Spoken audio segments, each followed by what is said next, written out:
Buenas, mi nombre es Norelis López, estudiante de tercero A. En este punto abordaré todo lo referente a la unidad 1, referente a cómo surgió el derecho del trabajo a nivel mundial. Partiendo desde la aparición del derecho del trabajo o el derecho laboral, donde se dice que el derecho del trabajo surge de las nuevas relaciones que se establecieron durante la Revolución Industrial frente al poder económico, político, en donde los adquirieron los industriales capitalistas y grandes empresarios. De tal manera va surgiendo primero de forma espontánea y luego de forma esporádica.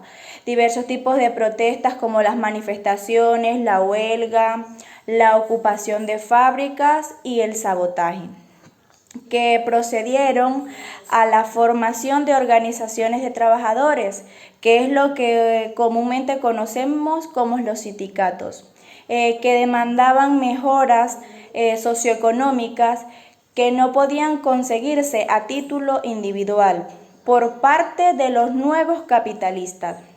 Se sostenía que los estados no debían legislar infiriendo en la libre contratación entre empleadores y trabajadores, por lo que en primera instancia el Estado intervenía en los conflictos laborales, pero limitándose durante mucho tiempo a la represión de las protestas, consideradas ilícitas mediante las acciones policiales o militares por parte de los sindicatos y de los trabajadores. En este caso se demandaban mejoras tanto como salariales y las condiciones de trabajo.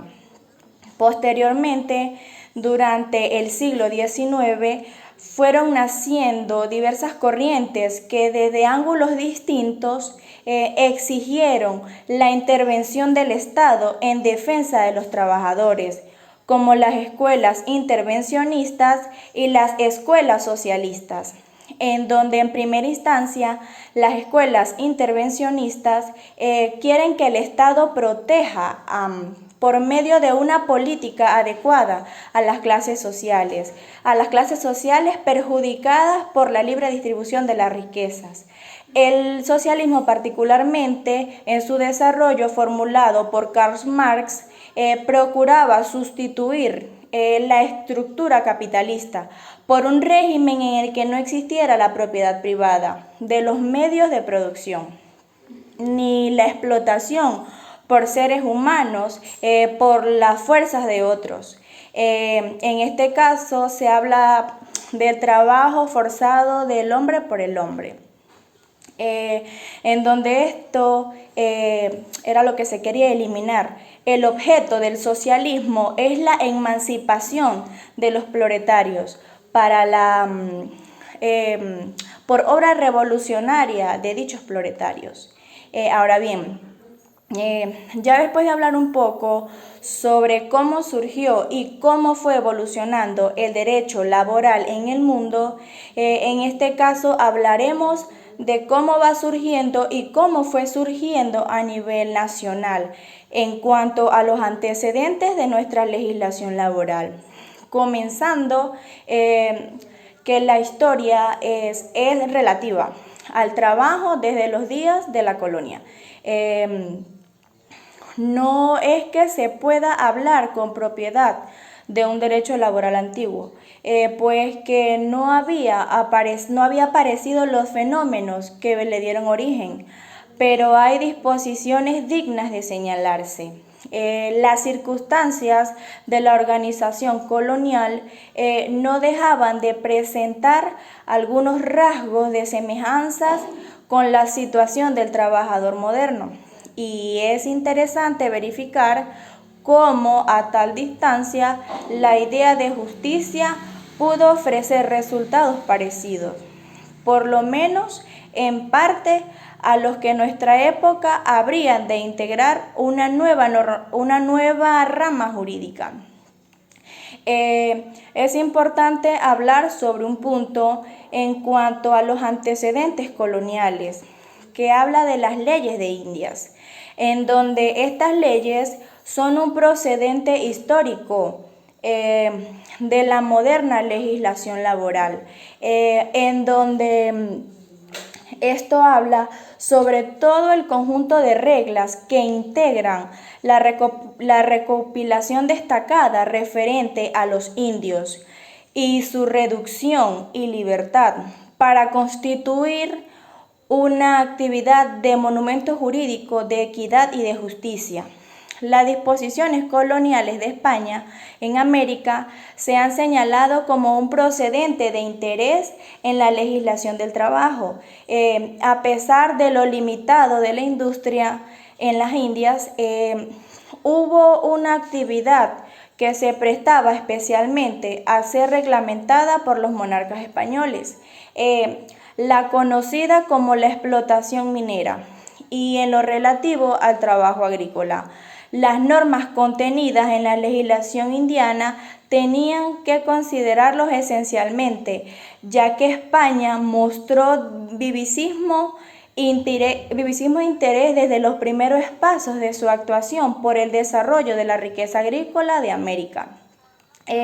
Por lo tanto, esta disciplina en cuanto a las leyes indias reflejan el mismo principio intervencionista que habría de mover después el derecho del trabajo, la protección del Estado al trabajador indio, quien prestaba en forma rudimentaria el trabajo asalariado, cuyo desarrollo tomaría tanta importancia en el régimen capitalista.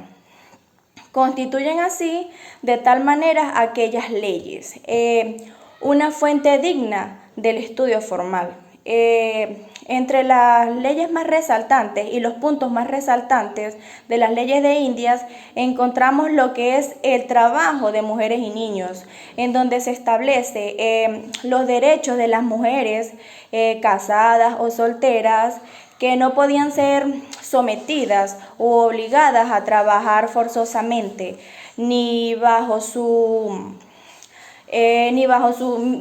obligaciones.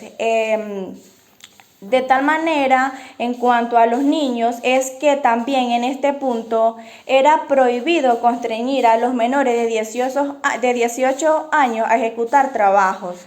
Entre otras de las normas establecidas era la excepción de la responsabilidad en el trabajador, en donde aquí se establecían que los indios no eran responsables en el cuidado de los bienes y haciendas de sus amos cuando no obraren con malicia. Y otro de los puntos referentes es a la prohibición de cargas de peso.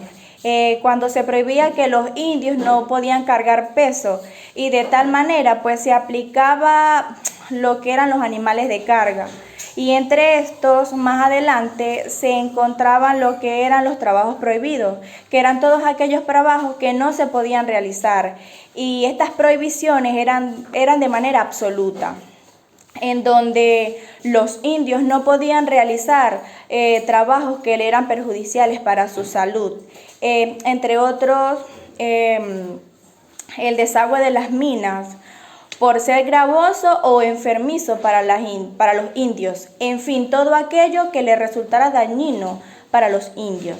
De tal manera, la previsión social, en donde entre una de las más resaltantes es que la obligación que tiene el patrono de curar el indio enfermo hasta su restablecimiento, entre otros. Más adelante, entre otra ley o norma, surgen distintos antecedentes postcoloniales, en donde señala la reseña histórica del derecho histórico venezolano que es importante distinguir dos periodos. El comprendido desde la Constitución de la República Independiente de Venezuela, una vez desmembrada la Gran Colombia en 1830, hasta la Ley de Talleres y Establecimientos Públicos de 1917, y el segundo término, el que se extiende desde las últimas fechas hasta nuestros días. Ahora, ya después de haber hablado un poco sobre la evolución del derecho del trabajo en cuanto a la forma mundial y nacional, abordaremos el punto de lo referente al derecho del trabajo en cuanto a su autonomía. ¿Por qué el derecho del trabajo se considera autónomo? Este derecho se considera así por tres cosas. La primera, porque es un sistema homogéneo de formas orientadas por un propósito de tutor a tutor, por cuenta o bajo dependencia. Y la segunda es por sus fuentes y métodos de interpretación. Por consiguiente, la última es por los órganos esenciales de su aplicación. Esto tiene una interpretación propia y de tal manera es autónomo, ya que interpretar es descubrir el significado de una norma.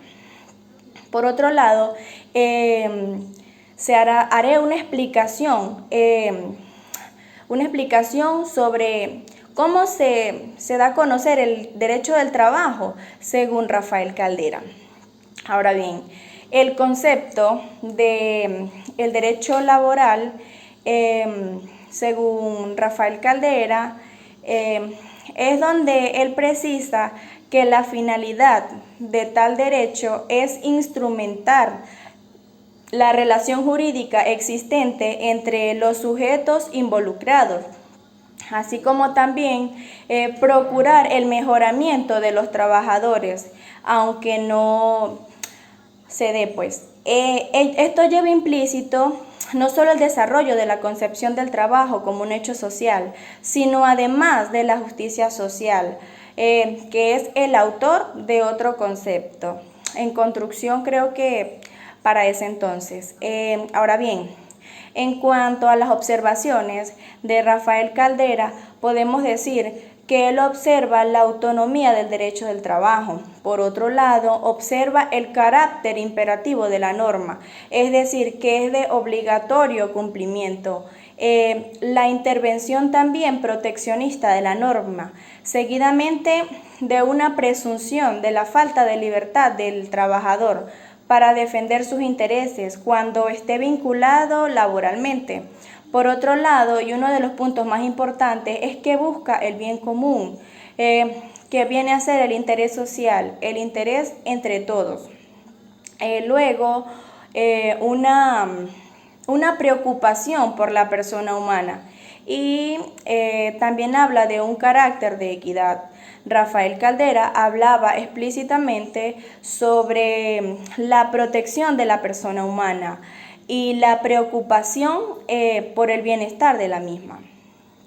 Ahora bien, por otro lado, hablaremos sobre qué se entiende jurídicamente por el trabajo. Bien, esto habla de que es un ejercicio lícito de facultades intelectuales y físicas. Algunos en su trabajo utilizan la fuerza física e intelectual en beneficio propio o en beneficio ajeno, y al ser ajeno deriva una retribución que es la que es considerado equivalentemente como el pago de salario. Todo esto es en sentido amplio. Ahora bien, en otro punto hablaremos sobre cuál es el objeto de la protección del derecho del trabajo. Es importante aludir que esto tiene como objeto una garantía a la persona que lo ejecuta o que lo lleva a cabo, lo que significa que produce el desarrollo de la persona humana y una ejecutiva integración del individuo en el cuerpo social. Es decir, que de esta manera se relacionan, y como punto final, según Rafael Alfonso Guzmán, habla de una regularización en su concepto del derecho del trabajo. Una regularización de conflictos entre los sujetos de la relación. Es decir, lo que se busca es un equilibrio entre ambos sujetos y que no se produzcan problemas. Y de tal manera, para eso se establecieron las normas, para que cada una de las partes supiera cuáles eran sus derechos y sus obligaciones. Se hablará sobre, en este caso ya, sobre los principios del derecho del trabajo. Partiendo desde que un principio es el origen de algo, por comienzo de alguna idea fundamental. Entre los principios podemos encontrar el principio protectorio de tutela, en donde este principio protege al trabajador, y el principio de la irrenunciabilidad de los derechos de trabajadores, que es donde los trabajadores no deben renunciar a los derechos. Y en este caso, pues damos por finalizado todo lo referente a la unidad 1.